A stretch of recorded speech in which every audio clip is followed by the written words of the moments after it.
wabarakatuh. Kembali lagi kawan di Legenda Catur Dunia. FIDE Grand Swiss 2023 sudah selesai kawan. Dua pecatur India yang keluar sebagai pemenangnya kawan. Vidit Santos Gujrati memenangkan kategori Open, sedangkan Ramesh Babu Faisali memenangkan kategori Women. Dan mereka berdua berhak mendapatkan tiket ke kandidat turnamen tahun 2024 kawan. Selamat bagi kedua pemain. Sangat hebat pecatur-pecatur India menguasai FIDE Grand Swiss. Di kategori Opennya kawan, Vidit ini di game terakhirnya menang kawan atas Alexander Bredke. Kemudian disusul oleh Hikaru Nakamura di posisi kedua. Hikaru Nakamura pun berhak mendapatkan tiket ke kandidat turnamen. Setelah edisi tahun lalu juga bermain cukup bagus kawan sebetulnya di kandidat turnamen. Tapi sayangnya di game terakhirnya dia ditekuk oleh Ding Liren saat itu. Untuk kategori woman-nya, untuk runner up ada Anas Musyuk. Anas Musyuk juga mendapatkan satu tiket ke kandidat turnamen tahun 2024 mendatang. Sedangkan pecatur kita Medina Auliawada menempati posisi ke-33 di akhir turnamen ini. Pada game terakhirnya kawan, Medina kalah dari seorang international master asal Romania saat pegang hitam Medina. Dan gamenya dimulai dengan pion E4, pion E5, kuda F3, kuda C6. Dan putih bermain dengan pembukaan Skotlandia dengan pion D4. Jalur utamanya dengan pion E pukul pion D4, kuda ambil balik pion D4. Nah, di sini dua pilihan kawan, kuda F6 atau gajah C5.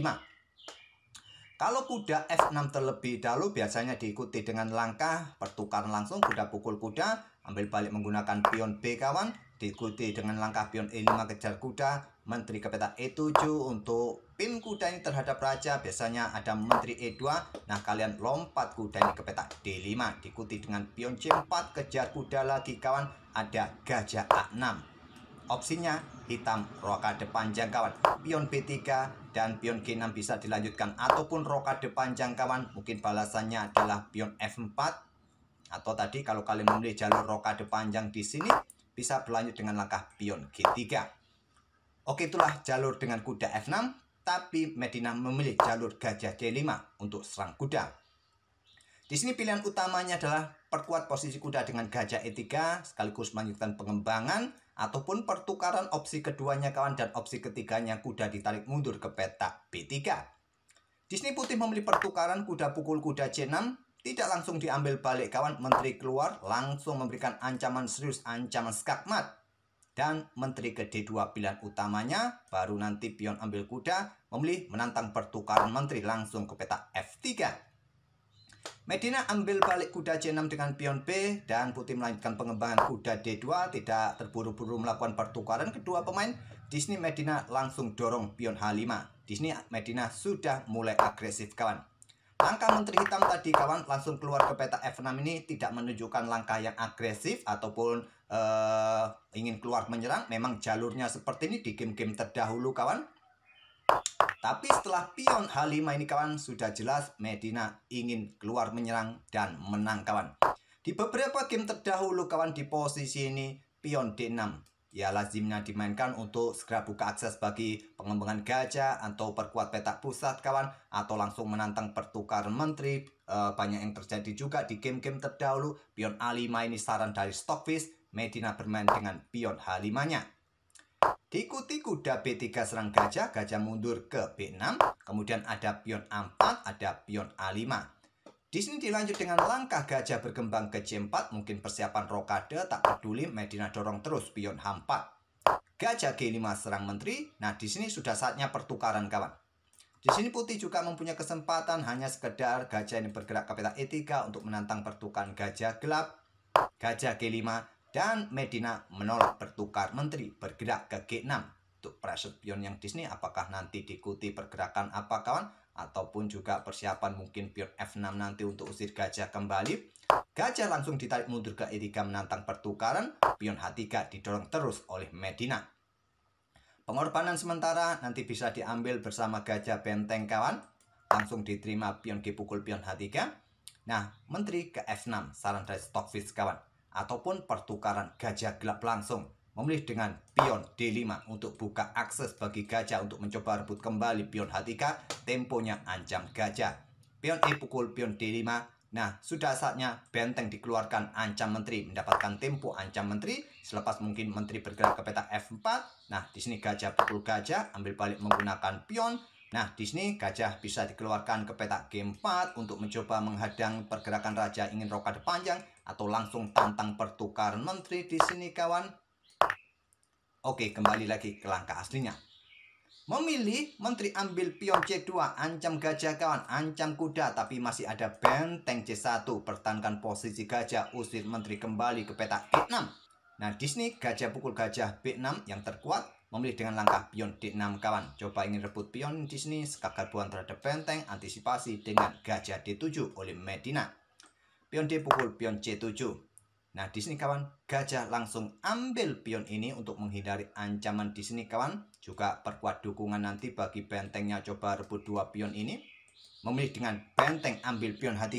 Temponya ancam menteri, menteri ke F4. Kemudian Medina bertukar gajah gelap, diambil balik oleh pion F. Diikuti kuda F6 melanjutkan pengembangan kawan. Dan benteng F1 untuk menekan kuda di sini, diikuti menteri melakukan skak-skak di sini nanti kawan, yang memaksa mungkin raja akan bergeser dan bisa mendapatkan gajah.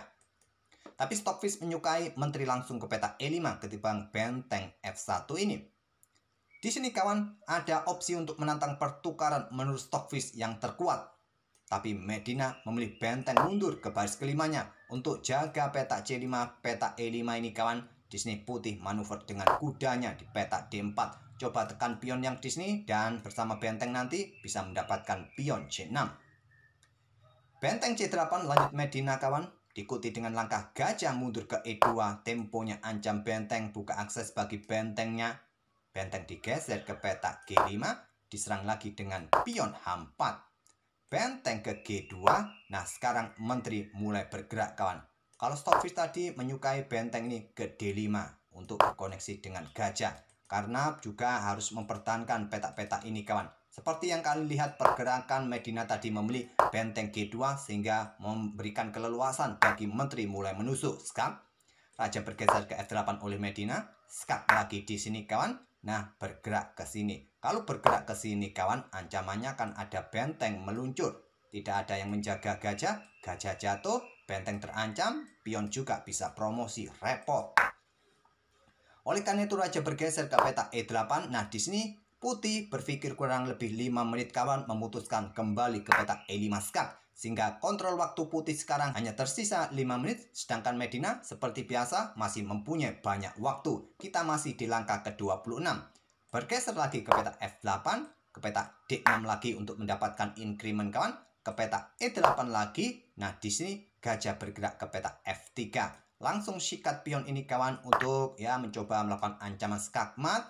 Mungkin disikat oleh gajah ataupun juga dengan langkah menteri ini bergerak ke petak E4 di sini, menjaga di sini kawan.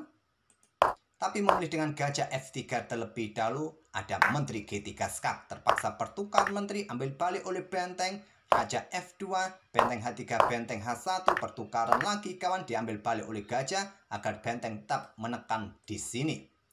Kuda G4 skak, dan opsi terbaik versi Stockfish adalah bergerak ke petak G3 melepaskan pion kawan, tapi tetap menjaga pion. Raja bergerak ke E2, ada kuda E5, dikejar oleh benteng C5, tekan kuda, tekan pion yang di sini, ada pion F6, benteng mendapatkan pion A5, benteng hitam mendapatkan pion C7. Tapi harus hati-hati Medina di sini ada satu pion bebas juga. Walaupun satu pion yang cukup nakal tadi petak C7 sudah berhasil dijinakkan kawan, ditangkap. Dan di sini benteng ke A8 yang terkuat kawan. Memilih benteng digeser ke lajur C, berikan jalan bagi pionnya. Kemudian dibalas raja naik ke petak E7 oleh Medina. Raja D2, raja D6, pion B4, perkuat posisi bentengnya, ada benteng B7. Langkah kesalahan dari Medina, coba rebut pion untuk mendapatkan benteng. Tapi masalahnya dia menempatkan bentengnya satu diagonal dengan gajah kawan. Dimanfaatkan kuda bergerak ke petak B5 skak. Tadi benteng bergeser ke C8 terlebih dahulu yang lebih kuat. Tapi memilih petak B7, kuda ke B5 skak. Langkah cantik dari putih. Tentu saja kalau diambil dengan pion kawan, benteng jatuh. Kalaupun pion ambil pion dan berharap bisa promosi, sulit kawan. Ada benteng, terus raja ini pun masih bisa mengejar pion hitam ini. Raja mundur ke petak E7. Raja Putih bergerak ke C3, backup pionnya kawan, dan ancamannya tetap sama. Ada gajah yang mengawal diagonal terang panjang. Benteng turun ke B8, baru kuda pindah lagi ke D4, pionnya aman. Raja hitam ke D6, lanjut Medina. Sikat pion ini kawan diambil oleh raja. Sikat garbuan mendapatkan benteng, langsung diawasi oleh gajah E4.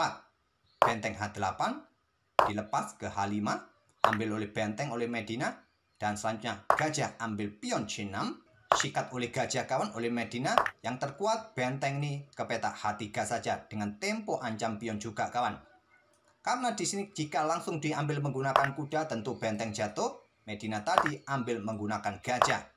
Diambil balik oleh kuda, tetap ancamannya di sini kawan. Kemudian benteng H3 lanjut Medina.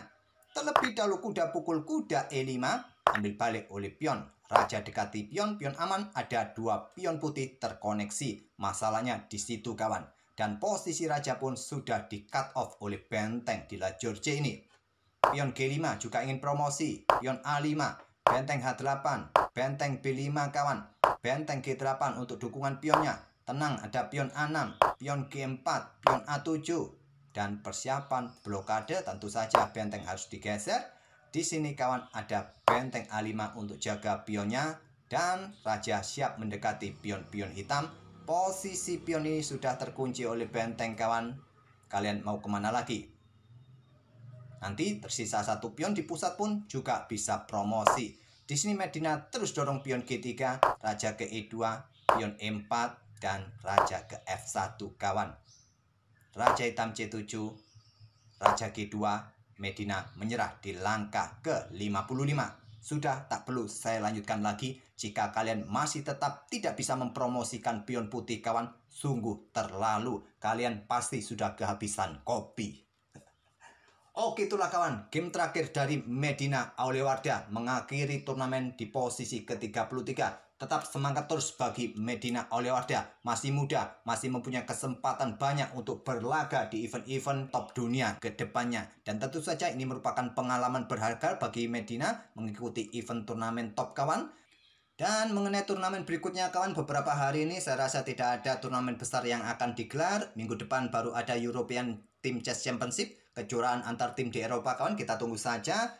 Sambil menunggu itu kita akan coba selingi nanti game-game yang bagus. Admin coba carikan di database apakah permainan engine ataukah permainan tempo dahulu. Oke, sekali lagi terima kasih, kita akan bertemu di video-video selanjutnya. Wassalamualaikum warahmatullahi wabarakatuh.